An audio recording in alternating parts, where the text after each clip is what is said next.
Bonjour à tous les passionnés de cinéma, je suis enchantée de vous retrouver sur ma chaîne CinéVibe, où je partage avec vous les dernières actualités sur les films à venir et ceux déjà sortis. Pensez à vous abonner pour ne rien manquer des nombreux contenus captivants à venir. C'est Bonjour parti! à tous et bienvenue sur ma chaîne. Aujourd'hui, je vais vous plonger dans l'univers terrifiant des Insidious, la dernière clé. Dans cette vidéo, nous allons explorer les thèmes principaux du film, analyser les personnages et découvrir les secrets qui se cachent derrière cette histoire captivante. Je partagerai également mes impressions sur les moments les plus marquants et ce qui fait de ce film un incontournable pour les fans de frissons. Restez avec moi pour une analyse approfondie et quelques anecdotes qui pourraient vous surprendre. Sony Pictures date de sortie, 3 janvier 2018. On termine en beauté. Synopsis du film accompagné de ses deux collègues Speck et Tucker, la médium Elise Renée se rend dans la petite ville de Five Keys pour aider un homme à se débarrasser de l'esprit qui hante sa maison. Mais pour elle, cette mission est très particulière. Et pour cause, la maison où elle se rend n'est autre que celle où elle a grandi. Nous y voilà, le 4e et dernier volet de la saga Insidious de James Wan et Lewanell. Le dernier, mais aussi le premier sous certains aspects. En effet, pour la première fois depuis 2011 et la sortie du premier opus, ce n'est pas l'un des deux créateurs qui passe derrière la caméra. La réalisation a été confiée à Adam Robitel dont c'est le 3e long-métrage. De plus, dans la première partie du film, on découvre l'enfance d'Elise à Five Keys, Nouveau-Mexique, dans les années 50. Cela fait de la dernière clé, ou tout du moins de sa première partie le premier film dans la chronologie de la saga. En remontant si loin, Lewanell puisqu'il aura été au scénario des 4 Insidious, apporte encore un peu plus de profondeur et de complexité au personnage d'Elise, confirmant que cette dernière est bel et bien le personnage central de la saga.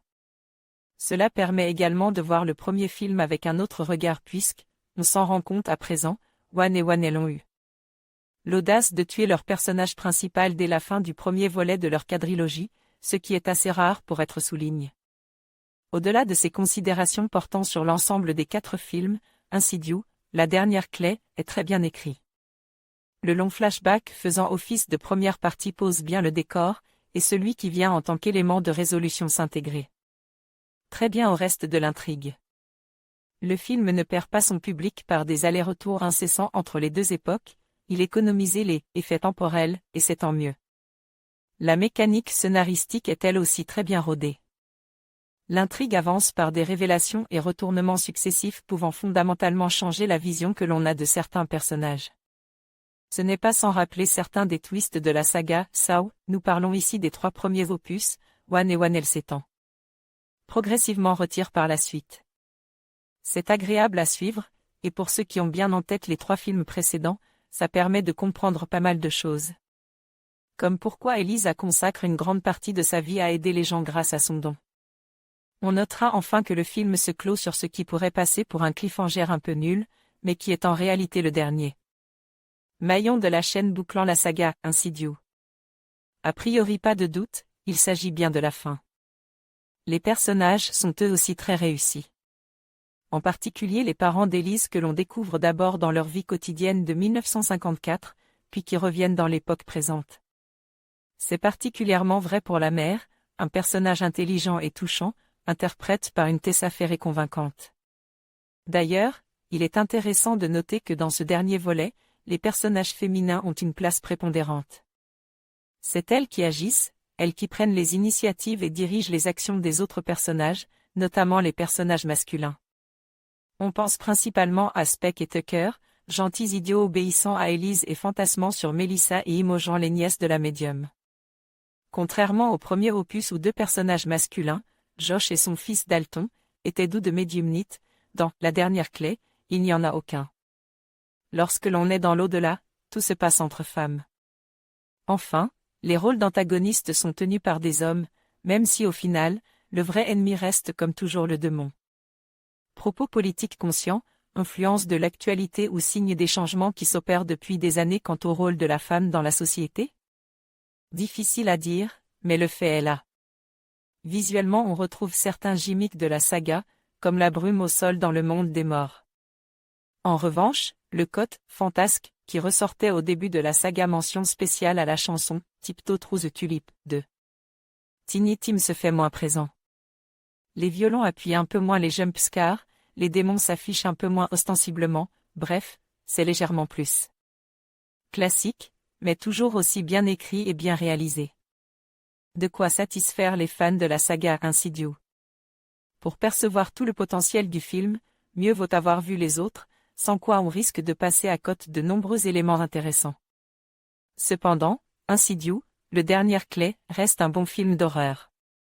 Alors si vous cherchez un peu de frisson en ce début d'année 2018, n'hésitez pas. Adrien Voro envoyait un message au rédacteur Insidious, The Red Door Patrick Wilson, laissez un commentaire, votre note, votre pseudo. Votre commentaire, Sony Pictures, date de sortie, 3 janvier 2018, événement Festival de Cannes 2025 du 13 au 24 mai 2025, rétrospective.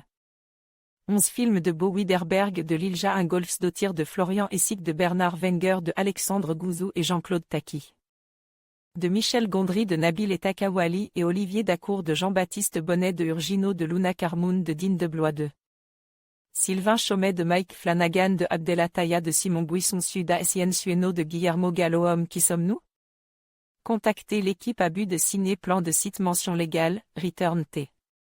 Replace, ID, plus app, fonction l'asilo ad YouTube Ephram, var égale document. Crit élément, ifram, T égale ID? Autoplay égale 1, T plus égale 0 égale 10. Datazé.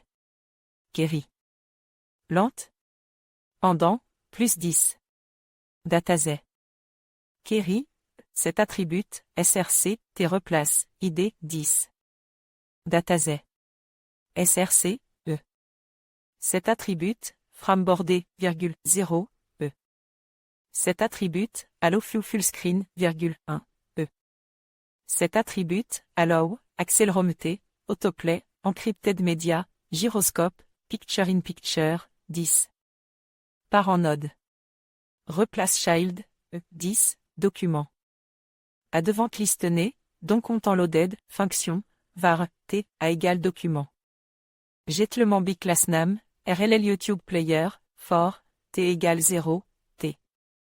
En conclusion, Insidious, la dernière clé, nous plonge une fois de plus dans l'univers terrifiant de la franchise, mêlant suspense et mystère. Ce film explore les origines de la célèbre parapsychologue Élise Régnier, tout en nous offrant des frissons inoubliables. Avec des performances captivantes et une atmosphère angoissante, il parvient à enrichir l'histoire tout en restant fidèle à l'essence des précédents volets. Si vous êtes amateur de films d'horreur, cette œuvre mérite sans aucun doute votre attention. Merci d'avoir regardé, et n'oubliez pas de partager vos impressions sur ce film dans les commentaires.